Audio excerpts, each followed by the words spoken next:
ओम शांति। क्या सीखा बाबा से इस बार?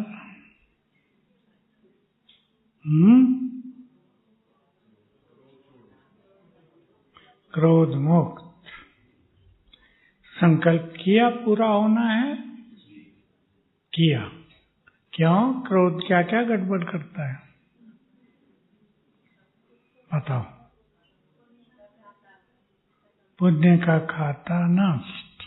और बाबा कहते थे साकार में, क्रोध पानी के मटके भी सुखा देता है, इतनी गर्मी है। बोलो, बोलना कुछ। पानी के मटके भी सुखा देता है, इतनी गर्मी है इसमें। और बोलो, क्यों क्रोध छोड़ना जरूरी है? विनाश की जड़ है। बिल्कुल ठीक कहा आपने, बड़ी बात कह दी। चाहे व्यक्ति का हो चाहे संसार का, ये लड़ाइयां भी तो क्रोध से ही हो रही है ना सारी। क्रोध विवेक शक्ति को नष्ट करता है। क्रोध की सबसे ज्यादा मार विवेक शक्ति पर पड़ती है। और क्या नुकसान होता है? बीपी बढ़ाता है। सच्ची बात है, सच्ची बात है। हार्ट बीट भी बढ़ाता है। और डॉक्टर कहते हैं कि जब मनुष्य को क्रोध ज्यादा आता है तो उसका बहुत सारा ब्लड ब्रेन में पहुंच जाता है, इसलिए चेहरा लाल हो जाता है। तो और कहीं से जाएगा तो गड़बड़ होगी ना, वो हम वीक हो सकते हैं। इसलिए कईयों ने जब बहुत ज्यादा क्रोध किया तो हार्ट अटैक हो गए। ये घटनाएं हुई कई जगह, बहुत ज्यादा। हम अपने ज्यादा के फोर्स को तो कम कर ही चुके सभी, ज्यादा तो किसी में रहता नहीं है। अब उसको कम करते चलना है, बहुत कम कर देना है, पूरा कम। लेकिन इसमें समय तो लगता है। लेकिन यदि हम लक्ष्य बना लें कि हमें क्रोध से मुक्त होना है तो अवश्य होते हैं। क्योंकि क्रोध से बोल बहुत बिगड़ जाते हैं, बुद्धि नष्ट होती है ना, तो नाते बिगड़ते हैं। जहाँ प्यार होता है नफरत हो जाती है। सबको अनुभव है, कहीं ना कहीं लड़ाई हुई, शत्रुता हो गई। अब हमें इसको जीतना है। क्यों आता है क्रोध?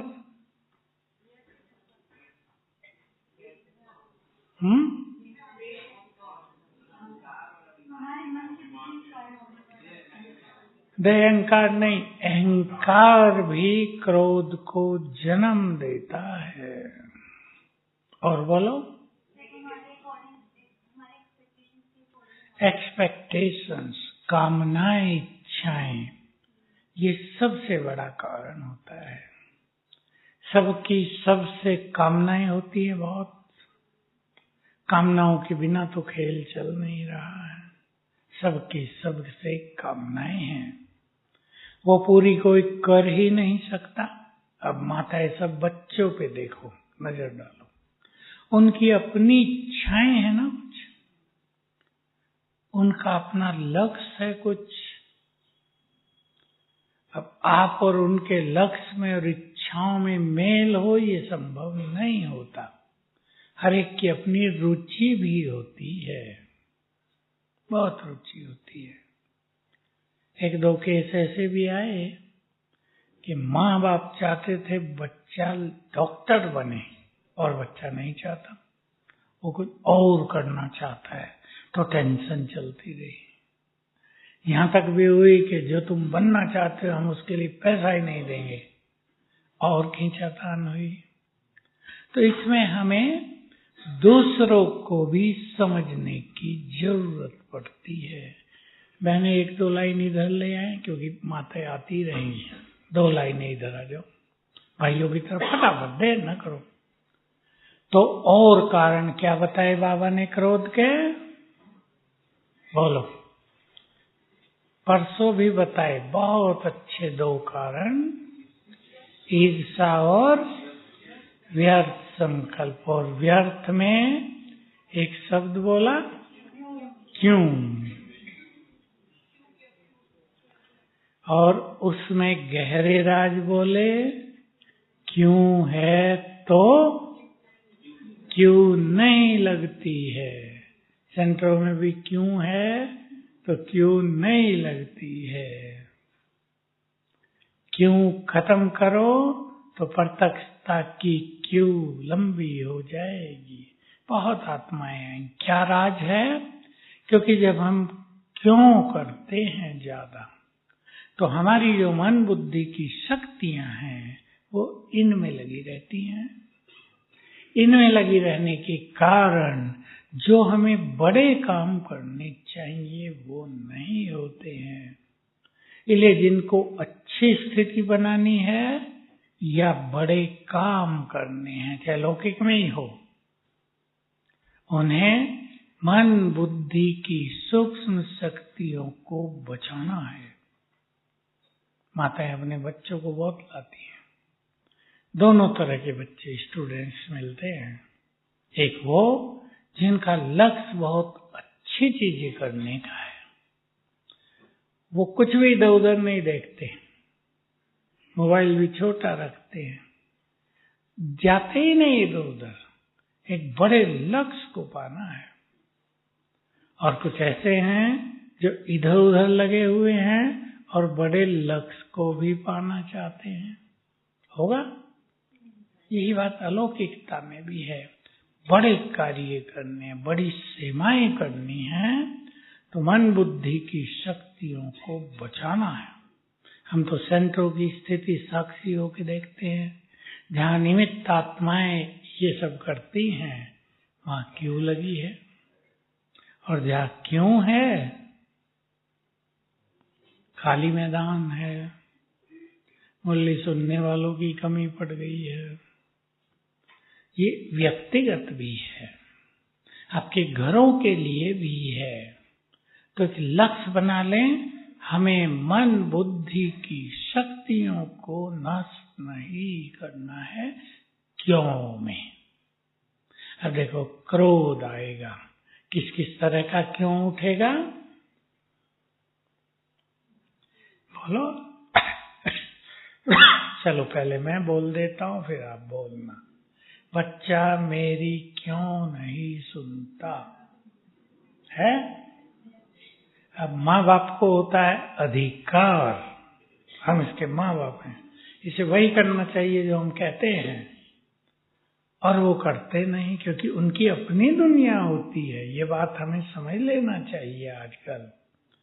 तो अपनी बात भी रखो, लेकिन थोड़ा हल्के भी रहना ही पड़ेगा। सोचो, सब माताएं सोचो ज्यादा, क्योंकि बाप तो हो जाता है बिजी अपनी कार्यों में, कि देता तुम्हारे बच्चे तुम संभालो, जैसे उसके हो ही नहीं। कई बाप ऐसे करते हैं जैसे उसके नहीं है, तुम्हारे हैं, तुम इन पे ध्यान दो, तुम पढ़ाओ, ये नहीं पढ़ते तुम जानो। क्यों? और भी हमने इसको इतनी बार समझाया, ये सुधरते क्यों नहीं। ये बार बार यही गलती क्यों करते हैं। अब बताओ, आगे अनुभव से सुनाओ। क्यों सुनाओ ना, सबको अनुभव है, बोलो। ये बड़े लोग ऐसा क्यों करते हैं। अब रॉयल क्यों, ये ज्ञान में इतने पुराने फिर भी ऐसा क्यों करते हैं। क्यों की लाइन तो बहुत लंबी निकाली जा सकती है। अब मान लो आप गाड़ी लेकर अपनी ठीक दिशा में चल रहे हैं और उधर से कोई ट्रक आपकी तरफ आ रहा है गलत दिशा में। आप कहेंगे क्यों आ रहा है, रोको इसे, क्यों आ रहा है। अगर ये करेंगे तो कचूमर, आप हट जाएंगे ना, खुद बचा लेंगे। तो इस क्यों से स्वयं को मुक्त करना है। कैसे मुक्त करेंगे? ज्ञान के द्वारा। इसमें योग से ज्यादा मदद करेंगी ज्ञान की बातें। अब ज्ञान का प्रयोग करना है। ये व्यक्ति बहुत कहने पर भी सुधरता क्यों नहीं? अब बाबा को देखो, उसने कभी सोचा 88 साल में? इनको रोज रोज समझाता हूं, ये सुनते क्यों नहीं? सोचता है तो क्या सोचता है? यही सुधरे थे, यही बने थे, फिर बनेंगे। उनकी ये शुभ भावनाएं, उनका ये विश्वास हमारे विश्वास को बढ़ा देता है कि हम बनेंगे, हम ठीक करेंगे इस बात को। ये बहुत बड़ा अंतर है, ये मनोविज्ञान है बहुत सुंदर।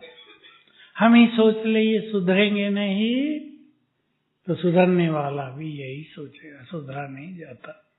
मुश्किल काम है इस बुराई को छोड़ना। तो हम संकल्प दृष्टि को बदलेंगे।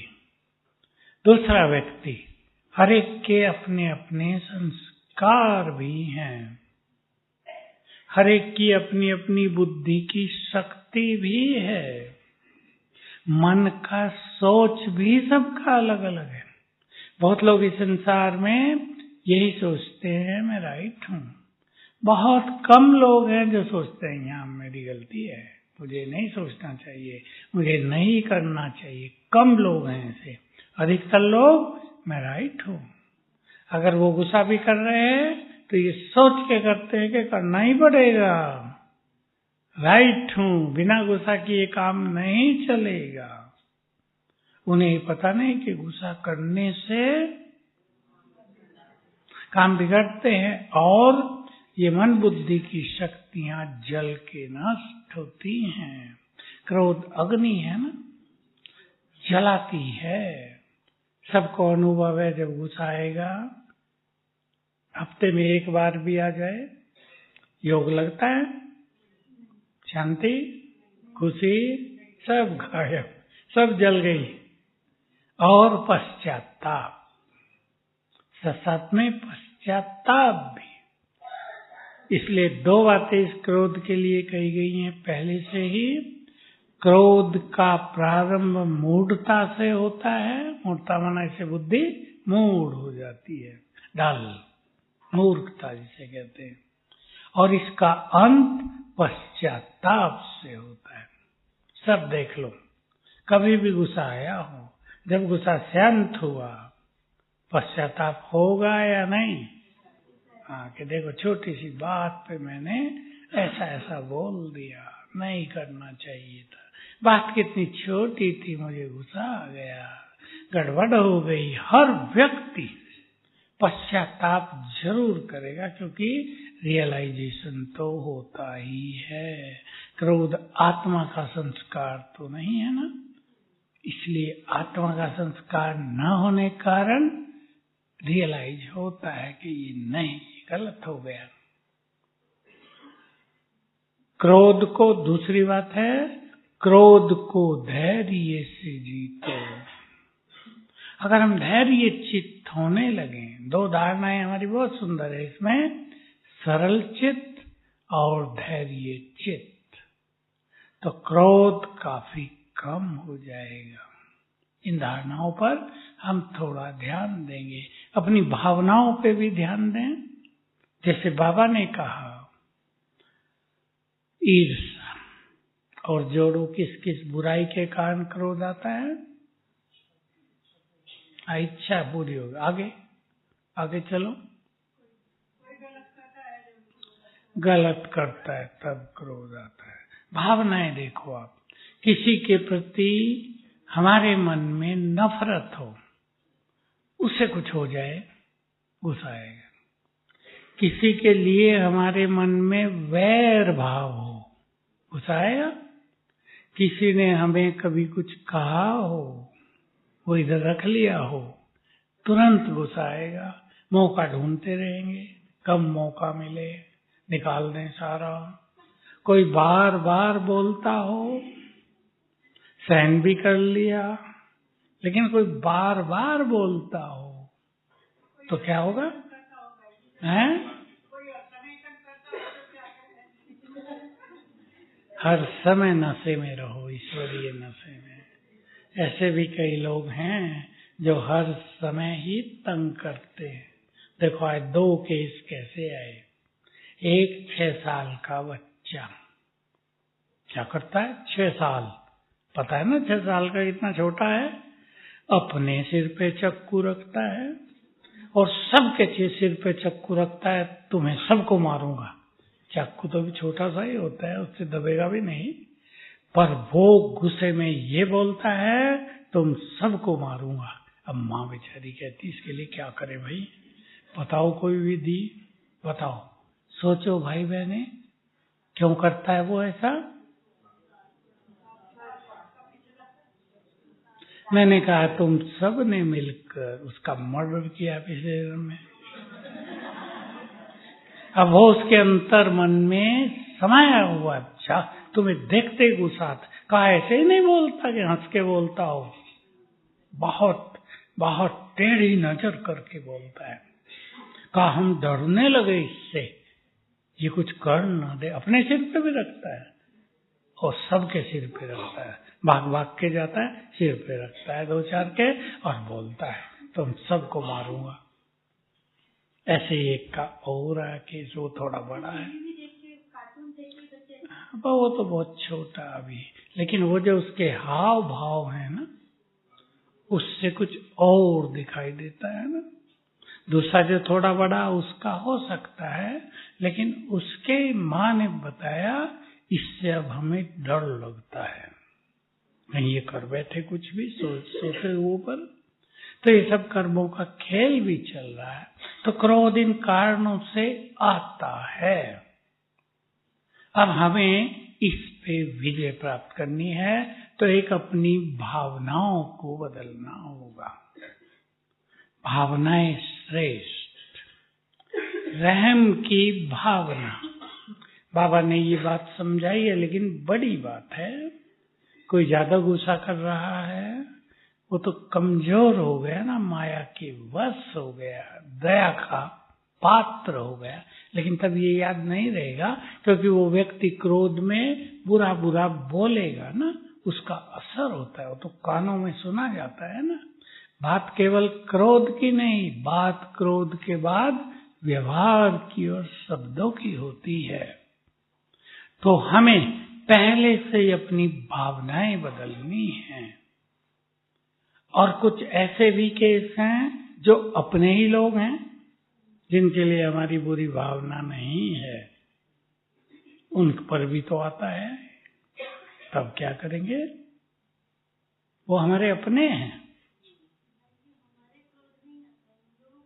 उनको आता है, तो क्या करें। दोनों बातें हैं। कोई क्रोध बहुत करता है, स्थिति तो बिगड़ जाएगी। क्रोध में बोलेंगे, सताएंगे, क्या करें। उत्तर आपको भी तो देना है, मैं भी देता हूँ, बोलो।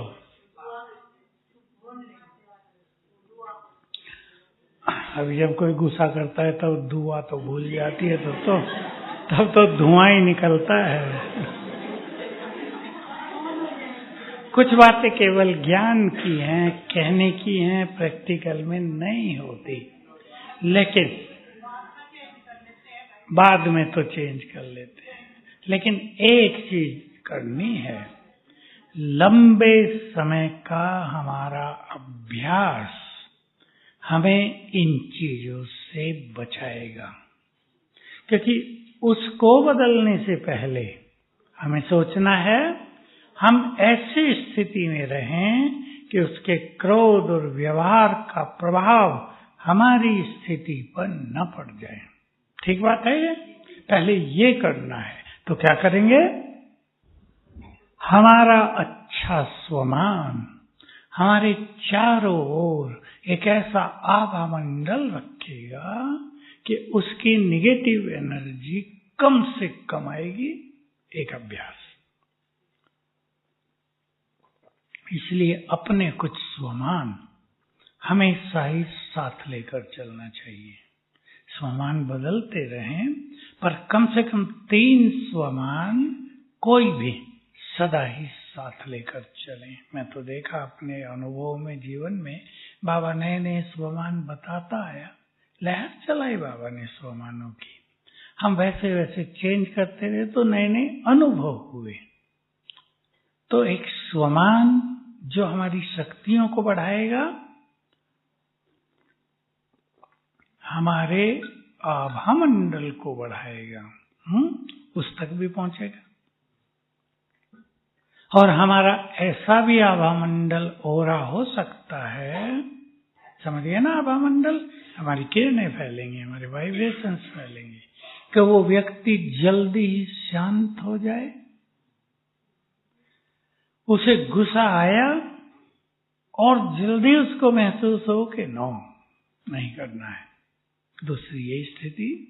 और तीसरा अभ्यास, अगर हम लंबा काल आत्मिक दृष्टि की प्रैक्टिस करें, तो आत्मिक दृष्टि से जब हम उसे देखेंगे तो दोनों चीजें होंगी। उसके क्रोध का असर हम पर कम से कम आएगा या आएगा ही नहीं, और हमें ये भी लगेगा ये आत्मा परवश हो गई है। हमारे वाइब्रेशंस उसको मदद कर देंगे विजय पाने में। क्योंकि सबसे बड़ी चीज ये होती है कि जो व्यक्ति क्रोध कर रहा है हम पर, उससे गहरा रियलाइजेशन हो कि मैं गलत हूं, क्रोध से नुकसान हो रहे हैं, क्रोध से जमा किया हुआ पुण्य भी नष्ट होता है, स्थिति भी बिगड़ती है, परिवारों में तो जैसे अग्नि जल जाती है, खुशी शांति प्रेम सब लोप हो जाता है। ये अभ्यास हमें करने हैं। लेकिन एक अभ्यास और पहले, आज बाबा की मुरली में एक बहुत सुंदर बात थी, किया होगा आपने, उस पर ध्यान दें और कल सवेरे और आज सोने से पहले उसे करके सोएंगे। बाबा करंट देता रहता है, हमें लेना है। कैसे लेना है? बाबा के स्वरूप पर बुद्धि को स्थिर करेंगे तो उसकी करंट, उसके वाइब्रेशंस, उसकी किरणें आती रहेंगी। तो ऐसा अभ्यास करना। ऊपर शिव बाबा देखो, उसका स्वरूप अभी देखो, ज्ञान सूर्य, और उसकी किरणें पड़ रही हैं हम पर। थोड़ी देर भी दिन में कई बार कर लेना चाहिए, लेटे हुए भी कर लेना चाहिए, सोने जा रहे दिन में भी ऊपर से ज्ञान सूर्य की किरणें पड़ रही हैं। एक अभ्यास बहुत इंपॉर्टेंट है, परिवारों में भी, संबंधों में, टीम वर्क में, ग्रुप्स में। हमारे बोल का प्रभाव दूसरों पर हो, चाहे वो बच्चों की बात है या कोई भी है। हमारे बोल खाली न जाएं, हमारे बोल सुनकर दूसरे डबल न बोल दें, उल्टा। बहुत इंपॉर्टेंट है। हम उल्टा बोलेंगे तो दूसरे लोग भी उल्टा बोले। हम ईगो में बोलेंगे, देखो माँ बाप में क्या होता है, अधिकार बच्चों पर, तो उस अधिकार में ईगो, अहम समाया रहता है, तो उससे सुनने वाले का अहम भी जग जाता है। इसलिए सुनने वाला स्वीकार नहीं करता। इस रहस्य को ध्यान में रखते हुए बाबा की दो बातें और प्रैक्टिस में लानी है, क्योंकि काम चलेगा हमारी ईश्वरीय पावर से। यदि तुम अशरीरी रहकर आत्मा देखकर बात करोगे तो क्या होगा? तीर लगेगा। सुना है ना मुरलियों में, सदा साकार मुरलियों में। एक तो ये अभ्यास चाहिए, चाहे ज्ञान देने में हो, चाहे बातें कहने में हो। दूसरा, जितने हम स्वमान में अच्छे रहेंगे, हमारे बोल में प्रभाव रहेगा। दूसरे सुनेंगे, हमारे बोल की वैल्यू होगी। नहीं तो यही कहेंगे, ये तो ऐसे ही कहते रहते हैं। सबको अनुभव है ना घरों में। बोल में प्रभाव, ताकि सुनने वाला व्यक्ति जल्दी ही उस अच्छी बात को अच्छा समझे और स्वीकार करके धारण करे। ये 3 प्रैक्टिस, आत्मा आत्मा, स्वमान और बाबा से करंट लेना, शक्तियां लेना। आत्मिक दृष्टि का अभ्यास हमें बहुत बढ़ाना चाहिए। ये हर एक की व्यक्तिगत प्रैक्टिस है।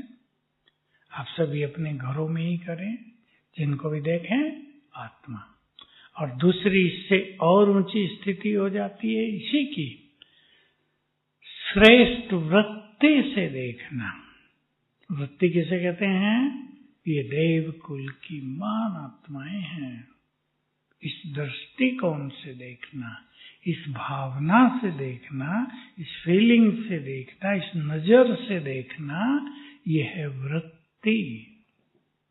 तो बहुत सुंदर प्रभाव होगा। आप अपने परिवारों में कई चीजें इससे ठीक कर सकते हैं, खुशी का माहौल पैदा कर सकते हैं। क्योंकि जो कुछ चीजें संसार में बढ़ रही हैं, ज्यादा सोचना, चिंताएं करना, थोड़ा घबराहट होना, परेशानियां फील करना अंदर ही अंदर, समस्याओं का बढ़ना, अनहोनी चीजें होना, आजकल अचानक मृत्यु, ये बहुत होना। कैंसर तो तूफानी बनता जा रहा दिनों दिन। सभी के शरीरों में कहीं ना कहीं गांठ मिलती है और उसे जब भेजा जाता है तो कैंसर है। कैंसर का नाम सुनते हैं, आधे लोग तो तभी फाइनल कर देते हैं, अब तो गए दुनिया से, आधे से भी ज्यादा। बहुत थोड़े लोग मजबूत रहते हैं। ऐसे लोग आते हैं हमारे पास, बहनें भी आते हैं, भाई भी, जिन्होंने सोचा ही नहीं कैंसर है, ठीक है, ठीक हो जाएगा, हो गया। और जिन्होंने पहले दिन से दिन गिनने शुरू कर दिए, बच्चों को देखा तो परेशान, अब इनका क्या होगा, जैसे फाइनल प्रोग्राम मिल गया हो कि अब तो जाना ही पड़ेगा, बच्चों का क्या होगा। सोचने पर सब कुछ निर्भर करता है। इसलिए सोच को बहुत मजबूत बनाएं। 2 माताओं के केस तो इतने अच्छे आए, केस खराब लेकिन स्थिति अच्छी। एक बहुत बुजुर्ग माता 80 साल की, उसके सभी चले गए, सब। सोच लो, छोटे बड़े सब चले गए उसके, वो ज्ञान में है, लेकिन अपनी स्थिति को काफी संभाला है। एक दूसरी माता हम बुला लेते 1-2 को अपने यहाँ सेवा के लिए, बताया जा रही थी, बताया भाई जी 2 नौजवान लड़के भी गए, पति भी चला गया, मैं अकेली रह गई हूँ। रह के रोने लगी बेचारी। मैंने उसको फिर ढाढ़स बंधाया, अकेली कहाँ हो, क्या करती हो? बस बहनों ने साथ दिया, सेंटर में सवेरे जाती हूँ, रात को आती हूँ, सेवा करती हूँ, वहीं रहती हूँ। फिर नॉर्मल हो गई। रोना तो आ जाता है ना, वो तो कोई बात नहीं, पर स्थिति काफी अच्छी दोनों की दिखाई दी, बहुत अच्छी। तो अपने को संभालना आवश्यक है या नहीं? और ये याद रखेंगे, जो अपनी स्थिति को संभालना सीख गए, जीवन भर दूसरों को आराम से संभालेंगे। और कुछ आत्माएं तो विश्व को संभालेंगी। अपनी स्थिति को संभालना, अपनी इमोशंस को, अपनी भावनाओं को संभालना, अपने आवेगों को संभालना। श्रीमद् भगवत गीता के 30वें अध्याय में बहुत पावरफुल श्लोक आया है। जो योगी काम और क्रोध के वेग को रोकने में समर्थ है, वही सच्चा योगी है। जिसने इन दोनों को जीत लिया, वो सच्चा योगी है। तो हम बहुत अच्छा योग अभ्यास बढ़ाते चलेंगे, कामनाओं को कम करेंगे। 2 अभ्यास मैं आपको सवेरे के लिए बता रहा हूं। बहुतों ने तो बहुत क्रोध जीत लिया, मैं देखता हूं, हाथ भी उठवाए मैंने वहां भी, और सब जगह हम क्लासेज में उठवाते हैं। 60% से ज्यादा लोग हाथ उठाते हैं। बहुत क्रोध छूट गया, छूटता ही है ना बाबा का बनते ही। बहुत कम लोगों का होता है जो रह जाता है, जिनकी कुछ परिस्थिति ऐसी होती है, या क्रोध लंबे समय से चला आ रहा हो, जन्म से नहीं, कई जन्मों से। तो थोड़ी मेहनत करनी अपने से, ताकि हम अपने चित्त को बिल्कुल शीतल कर पाए। एक, ध्यान से सुनेंगे अब। क्रोध मेरा संस्कार नहीं है। बिल्कुल अंदर से आवाज आए, क्रोध मेरा संस्कार नहीं है, मेरा संस्कार तो शांति है, प्रेम है। 5 बार कम से कम, लेकिन करना है पहले 5 मिनट में ही। सवेरे आँख खुली और पहले 5 मिनट में ही ये 2 अभ्यास कर लेंगे। दूसरा सिंपल, जिसको करना है बिल्कुल सिंपल, मैं आत्मा शांत स्वरूप हूं, 21 बार।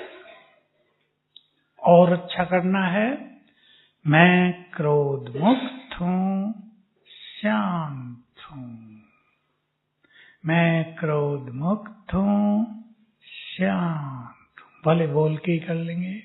और तीसरा अच्छा अभ्यास करना है इसी में, मैं विजयी रतन हूं। विजय काम करने की, विजय की शक्ति काम करना शुरू करेंगे। मैं विजयी रतन हूं, क्रोध मुक्त हूं, शांत हूं। 21 दिन करने से ही बहुत लाभ होगा। जब तक मेहनत करके भी नहीं जीत पाए, वे ये 2 प्रैक्टिस कर लें। क्रोध मेरा संस्कार नहीं है, और ये दूसरी, बहुत बल मिल जाएगा, बहुत अच्छा हो जाएगा। लेकिन ये ध्यान देना है, उस बात पर आ जाए फिर से,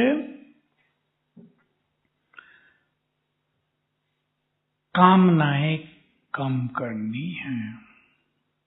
जैसा समय हमारे पास आएगा,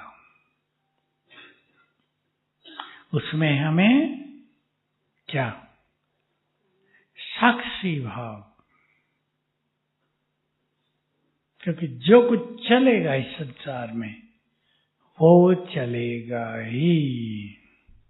या कोई बदल सकेगा? कोई नहीं बदल सकेगा। जो होना है वही होगा। खेल ही वो है, समाप्ति का खेल है। एक माता आई, थोड़ी सी दुखी, क्या हुआ? कोरोना में मेरा पति चला गया। मैंने कहा फिर मेरे साथ ऐसा क्यों हुआ? कोई तो कहते हैं मेरे साथ बाबा ने ऐसा क्यों किया, जैसे भक्ति में कहते थे ना, हे भगवान मैंने तुम्हारा क्या बिगाड़ा, गाली देते हैं। तो मैंने कहा बहन ये तो कर्मों का खेल है। देखो 2 चीजें हमें सदा याद रखनी। मृत्यु जिसकी जहां, जिस समय, जिस कारण से होनी है वो होनी ही है, फिक्स है, उसे कोई नहीं बदल सकता। दूसरा, बीमारियां भी, जो बीमारी जिस समय जिस डॉक्टर के द्वारा ठीक होनी है तभी होगी। चाहे दुनिया में बड़े बड़े इलाज कराओ, कुछ नहीं होगा। एक पंजाब का भाई था, अब तो गया बेचारा, बुजुर्ग हो गया था, खून के पेचिश लग गए, वहां ठीक नहीं हुआ, दिल्ली में आया। रोज डॉक्टर के पास जाता हूँ सवेरे। एक दिन गया, डॉक्टर आ नहीं रहा था, देर हो रही थी। उसके कंपाउंडर ने पूछा भाई तुम रोज आते हो, आखिर हुआ क्या है? कहा ये है। 3 पुड़ियाएं बना के दे दी, उसी दिन ठीक हो गया। 3 खाते ठीक। अब देखो बड़े बड़े डॉक्टर से ठीक नहीं हुआ, उसके कंपाउंडर से 3 पुड़ियाओं में ठीक हो गया। क्या? मैंने उसे कहा कि वो तुम्हारा राइट टाइम आ गया था, हिसाब किताब पूर्ण हो गया था, और किसी डॉक्टर से नहीं, तुम्हें उस कंपाउंडर से ही ठीक होना था। तो ये ऐसी गति है कर्मों की जिससे बचा नहीं जा सकता, जिसको बदला नहीं जा सकता। तो कर्मों का खेल चल रहा है सब कुछ। ऐसे बहुत बच्चे आते हैं। इस बार के ग्रुप में भी 5 माताएं अपने बच्चों को लेकर आई। एक लेके आई, मैं सोचा छोटा बच्चा है, आप ही बताया भाई जी, ये 16 साल का हो गया है। देखने में लग रहा था 5 साल का। न हाथ, न पैर, न ब्रेन, न सुनना, न बोलना, केवल देखना। माँ बाप ने स्थिति को अच्छा रखा हुआ है कि हमारे कर्मों का खेल है ये। लेकिन मेरे से पूछा, ये शायद कल की घटना है, भाई जी इसकी मुक्ति का उपाय बताओ। मुक्त माना? मैंने कहा नहीं, इसको मुक्त किसी भी तरह आप करोगी देह से, आत्मा भटक जाएगी, तुम्हारा और पाप हो जाएगा, उसे और कष्ट होंगे। मुक्ति नहीं, इसके उन कर्मों से इसको मुक्ति दिलाओ जिसके कारण ये सब हुआ है। अच्छा योग कैसे करना है, एक योग की बात। दूसरा हम सिखाते हैं इसके लिए पुण्य करो। और सबसे बड़ा पुण्य, और तो पुण्य है ही, लेकिन एक बहुत बड़ा पुण्य है 4 बजे बाबा को भोग लगाना सवेरे। जो ऐसा नहीं कर सकते उन्हें हमने सिखाया 21 गुरुवार इसके नाम से बाबा के भोग में सेंटर में कुछ भी दो, जरूर नहीं आप सारा भोग लगवाएंगे, जो भी आपकी सामर्थ्य हो उस अनुसार कुछ भी देना। आज एक छोटा बच्चा भी था, उसका भी ऐसा ही हाल था। सब कुछ देखने में ठीक ठाक, लेकिन न बोलता, न सुनता, न चला जाता, विकास हुआ ही नहीं। का इसका हाथ लगवा के भोग में दिलवाओ, कुछ इस सेंटर में भी ले जाओ, बैठा दो बाबा के कमरे में, वहां के वाइब्रेशंस भी कईयों को ठीक कर देते हैं। तो कुछ चीजों को हमें स्वीकार करना ही होता है। तो क्रोध पे ध्यान देंगे, ताकि जब बड़ी बातें हमारे सामने आए तो हमारे अंदर शक्तियां हो, पुण्यों का बल हो, बाबा का साथ हो, ज्ञान का भी बल काम करे, तो हम अपनी स्थिति को अचल अडोल रख सकेंगे। ज्ञान भी स्मृति में रहे ना। अब महाविनाश होगा, रोएंगे तो बहुत, रोने वालों की तो कोई कमी नहीं होगी, दुखी सभी हो जाएंगे, नींद भी नहीं आएगी, लेकिन जिसको याद रहेगा खेल पूरा हो रहा है, अब सब आत्माओं को घर जाना है, वो हल्के रहेंगे, साक्षी रहेंगे कि जो कुछ हो रहा है यही तो होना है। और जिसके साथ पुण्यों का बल बहुत होगा, एक तो भोग की बात हमने की, लेकिन दूसरा पुण्य जो आप सब कर रहे हैं, बाबा के कार्यों में सहयोग देना। तो प्रकृति भी सहयोग देगी और ये पुण्यों का बल हमें कई चीजों में बहुत मदद करता रहेगा। आप अपने पुण्य अपने परिवार जनों को भी दान कर सकेंगे और पुण्य बन जाएगा आपका, उनको राहत मिल जाएगी। तो ये सब हम सबको करना है। क्रोध में हमारी शक्तियां जाएं नहीं, हमारी शक्तियां अच्छे कार्यों में लगे, हमारी शक्ति योग युक्त होने में लगे, हमारा ज्ञान हमें योगी बनाने में कार्य में आए। इस पे बहुत अच्छा चिंतन करेंगे तो आज रात को और सवेरे उठने से ही बाबा की करंट किरणें जैसे ऊपर से शक्तियों की बौछार हो रही है हमारे ऊपर, रात को भी आँख खोले 1 मिनट के लिए भी ऊपर से शक्तियां बरस रही हैं, मुझ में समा रही हैं। चले अब इसी अभ्यास में बैठेंगे। ओम शांति।